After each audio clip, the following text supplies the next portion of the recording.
Hello everyone.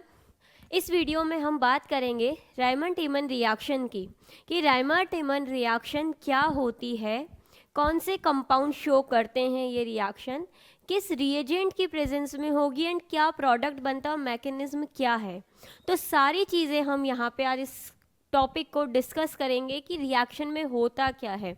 बहुत important ये name reaction है क्योंकि यहाँ से डायरेक्टली आपको एग्ज़ाम्स में क्वेश्चन पूछे जाते हैं, जेई मेन नीट जैसे एग्ज़ाम्स में, कि इस रिएक्शन का प्रोडक्ट क्या बनेगा या इसके अंदर इंटरमीडिएट क्या फॉर्म होते हैं, जो कि आपको डायरेक्ट टिक करना है। अगर पता है इंटरमीडिएट ये बनता है तो आप टिक करके आगे बढ़ सकते हैं।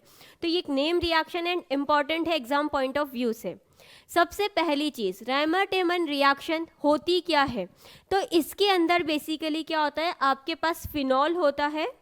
फिनॉल की रिएक्शन आप CHCl3 क्लोरोफॉर्म के साथ में और बेस की प्रेजेंस में KOH के साथ करवाते हैं तो आपको सैलिसिल एल्डिहाइड मिलता है। ये है इसकी रिएक्शन। मैकेनिज्म हम पूरा अभी देखेंगे, बट मेन रिएक्शन की बात किया जाए तो जब भी आपको ये रिएजेंट गिवन है CHCl3 KOH फिनॉल के साथ में, तो आपको सैलिसिल एल्डिहाइड का फॉर्मेशन करना है डायरेक्टली। अब हम इसकी मैकेनिज्म की बात करते हैं कि रिएक्शन प्रोसीड कैसे होती है।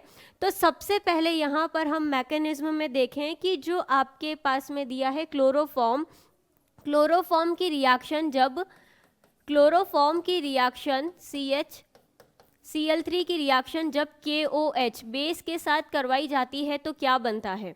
तो देखिए यहाँ पे हो क्या रहा है, ये जो CHCl3 है कार्बन टेट्राहेड्रल स्ट्रक्चर में है, तो CH ये तीनों Cl बॉन्ड ऐसे लगे हुए हैं, KOH आया, इसने क्या किया, यहाँ पर एक ही कार्बन से हाइड्रोजन और क्लोरीन दोनों का एलिमिनेशन होता है। जब एक ही कार्बन से दो ग्रुप रिलीज होते हैं, जब एक ही कार्बन से दोनों ग्रुप रिलीज होते हैं तो इसे हम बोलते हैं अल्फा एलिमिनेशन।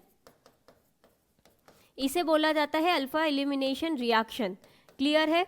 देन यहाँ पे बन क्या रहा है, देखिए एक कार्बन का हाइड्रोजन भी जा रहा है और उसी कार्बन का Cl भी जा रहा है। यहाँ से HCl निकला तो कार्बन के पास बचा है CCl2, ये बचता है CCl2 और इसी को बोला जाता है कार्बीन। यही होता है कार्बीन, जो कि आपका इस रिएक्शन का इंटरमीडिएट इलेक्ट्रोफाइल है। बहुत इंपॉर्टेंट इलेक्ट्रोफाइल होता है कार्बीन। अगर एग्जाम में पूछ ले रायमंड-टीमन रिएक्शन के अंदर इंटरमीडिएट क्या फॉर्म हो रहा है, तो यहाँ इंटरमीडिएट बनता है CCl2 कार्बीन। नेक्स्ट अब बात करते हैं सेकंड स्टेप की। यहाँ पे आपके पास में जो रिएक्टेंट था वो था फिनॉल।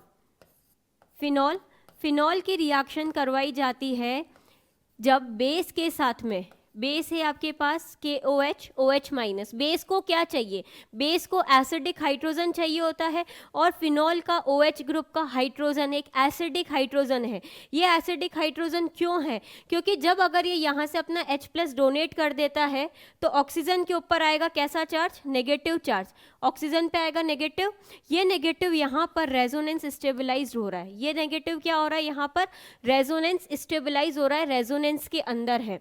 जैसे ही ये यहाँ से H+ ले गया, इसकी रेजोनेटिंग स्ट्रक्चर अगर हम बनाते हैं तो इसकी रेजोनेटिंग स्ट्रक्चर बनेगी, देखिए ये नेगेटिव चार्ज यहाँ आया, ये बॉन्ड ब्रेक होगा तो इस कार्बन पे पॉजिटिव एंड इस कार्बन पे नेगेटिव, ये पॉजिटिव नेगेटिव मिलके डबल बॉन्ड बना दिए और इस कार्बन पे आ गया है नेगेटिव चार्ज। ये हो गई इसकी रेजोनेटिंग स्ट्रक्चर, यहाँ मिल गया है नेगेटिव। अब क्या होगा, ये जो कार्बन है इलेक्ट्रोफाइल है, इसको क्या चाहिए, जहाँ पर इलेक्ट्रॉन ज़्यादा है, ये इलेक्ट्रॉन डेफिशिएंट है कार्बन, इसको चाहिए है कि जहाँ भी इलेक्ट्रॉन ज़्यादा है ये वहाँ पे अटैक करे। और इस बेंजीन के अंदर इस कार्बन के ऊपर इलेक्ट्रॉन की डेंसिटी ज़्यादा है, ये कार्बन इस पर आकर के अटैक करेगा और क्या बना देगा, देखिए ये ऑक्सीजन डबल बॉन्ड के साथ में, ये डबल बॉन्ड के साथ में ऑक्सीजन अटैच्ड है। ये कार्बन इस नेगेटिव पे जैसे ही आया, ये Cl, ये क्योंकि न्यूट्रल इलेक्ट्रोफाइल था, जब ये इसके साथ बॉन्ड बनाएगा तो अपने ऊपर क्या चार्ज ले आएगा, नेगेटिव चार्ज। नेक्स्ट स्टेप में क्या होगा, यहाँ पर एक हाइड्रोजन भी प्रेजेंट है, चार्ज को न्यूट्रलाइज करना है। नेक्स्ट स्टेप में क्या हुआ, यहाँ से H+ निकला और इस कार्बन ने ले लिया, क्योंकि इसके ऊपर नेगेटिव चार्ज था, न्यूट्रलाइज होने के लिए H+ यहाँ से निकलेगा और उस कार्बन को दे देगा। तो देखिए क्या बनता है, double bond O, CHCl CHCl जैसे ही यहाँ से H प्लस गया इस कार्बन के ऊपर नेगेटिव चार्ज आएगा, वो नेगेटिव क्या करेगा, जैसे ही यहाँ नेगेटिव आएगा ये इस ऑक्सीजन के बॉन्ड को इधर भेज देगा, ये इधर गया ऑक्सीजन पे नेगेटिव, इस कार्बन पे पॉजिटिव, इस कार्बन पे जैसे ही पॉजिटिव चार्ज आएगा, इस कार्बन पे जैसे ही पॉजिटिव आएगा, ये पॉजिटिव नेगेटिव मिलके अगेन डबल बॉन्ड बना देंगे, ऑक्सीजन के ऊपर कैसा चार्ज आ जाएगा, नेगेटिव चार्ज आ जाएगा। क्लियर है यहाँ तक। सबसे पहले क्या हुआ, फिनॉल में से H प्लस निकाला गया, क्योंकि बेस था उसने H प्लस निकाला, रेजोनेटिंग स्ट्रक्चर देखी तो इस कार्बन के ऊपर नेगेटिव चार्ज आया, इस पर अटैक किया किसने, CCl2 ने, CCl2 ने इसके ऊपर जाकर के अटैक किया, ये बना दिया, यहाँ से H प्लस निकला, कौन ले लेगा, कार्बन ले लेगा, क्योंकि कार्बन के ऊपर नेगेटिव चार्ज है।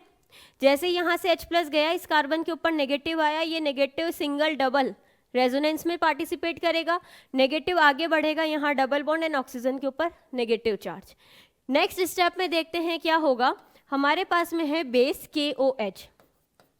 KOH, यहाँ पर 2 मोल KOH के काम आएंगे, यहाँ से निकल जाएगा KCl, K और Cl माइनस, KCl निकल गया और दोनों OH कहाँ लग जाएंगे, इस कार्बन पर, बनेगा क्या, यहाँ पर जब Cl ग्रुप बाहर निकलता है, ऑक्सीजन नेगेटिव, CH दोनों कार्बन पे आ जाएंगे क्या, OH, क्योंकि यहाँ से KCl बाहर निकल गया है, माइनस का KCl हो गया और यहाँ पर आ गया है आपका OH ग्रुप।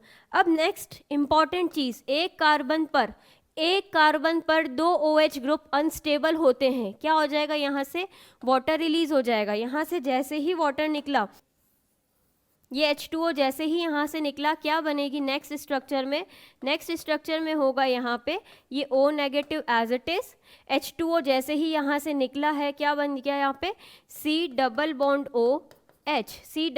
OH, क्या बोलते हैं इसको, aldehyde, C double bond O, ये हाइड्रोजन एल्डिहाइड ग्रुप आ गया, ये ऑक्सीजन के ऊपर नेगेटिव चार्ज है, क्या हो जाएगा वहाँ पे वर्कआउट होकर के H प्लस ले लेगा एंड यहाँ पे बन जाएगा अगेन फिनॉल OH ग्रुप और ये हो गया है CHO, इसे ही हम बोलते हैं सैलिसिल एल्डिहाइड, यही होता है सैलिसिल एल्डिहाइड। तो बेसिकली फिनॉल से सैलिसिल एल्डिहाइड बनने का मैकेनिज्म है ये कि जब भी आपको फिनॉल के साथ में CHCl3 KOH गिवन होता है तो उससे आप डायरेक्टली सैलिसिल एल्डिहाइड बना सकते हैं। इंपॉर्टेंट चीज़ ये है कि इसमें इंटरमीडिएट क्या फॉर्म होता है, तो इंटरमीडिएट बनता है यहाँ पे कार्बिन, जो कि आपका इलेक्ट्रोफाइल है।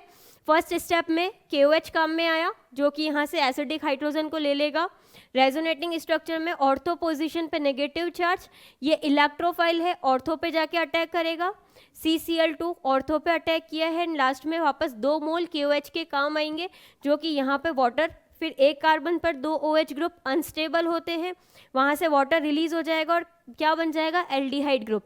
तो बेसिकली इस रिएक्शन के अंदर एक तो आपके पास CHCl3 क्लोरोफॉर्म काम में आए हैं, एक KOH ये रहा और 2 KOH यहाँ पे काम आए, तो 3 KOH इसके अंदर इस रिएक्शन में काम में आते हैं।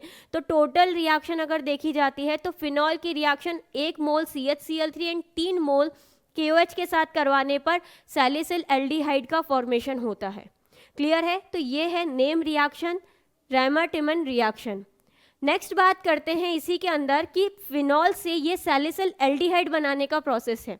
फिनॉल से जब सैलिसिलिक एसिड बनाना हो तो हमें क्या रिएजेंट लेना होता है, देखते हैं। जब हमें फिनॉल गिवन है और उससे सैलिसिल एल्डिहाइड बनाना होता है तो यहाँ पर आपके पास में जब फिनॉल की रिएक्शन CCl4 प्लस KOH के साथ करवाई जाती है तो आपको मिलता है सैलिसिलिक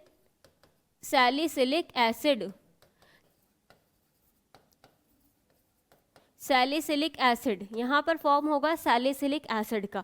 तो ये डायरेक्ट नेम रिएक्शन, आपको थोड़ा सा मैकेनिज्म का आइडिया होना चाहिए क्योंकि ये 12th में है तो बोर्ड पॉइंट ऑफ व्यू से भी इम्पॉर्टेंट है। आपको डायरेक्टली इसके ऊपर शॉर्ट नोट्स में भी पूछ सकता है, और अगर जेई नीट में आता है तो आपको डायरेक्ट रिएक्शन ध्यान होनी चाहिए कि फिनॉल की रिएक्शन अगर आप CHCl3 प्लस KOH के साथ करवाते हैं तो सैलिसिल एल्डिहाइड का फॉर्मेशन होता है। और वही अगर आप इसकी रिएक्शन CCl4 प्लस KOH के साथ करवाते हैं तो यहाँ पर आपके पास में सैलिसिलिक एसिड का फॉर्मेशन होता है। ये नेम रिएक्शन बहुत इंपॉर्टेंट है जो कि आपको ध्यान रखनी है रिएजेंट के साथ में कि अगर CCl4 लेंगे तो सैलिसिलिक एसिड बनेगा, CHCl3 लेंगे तो सैलिसिल एल्डिहाइड बनेगा।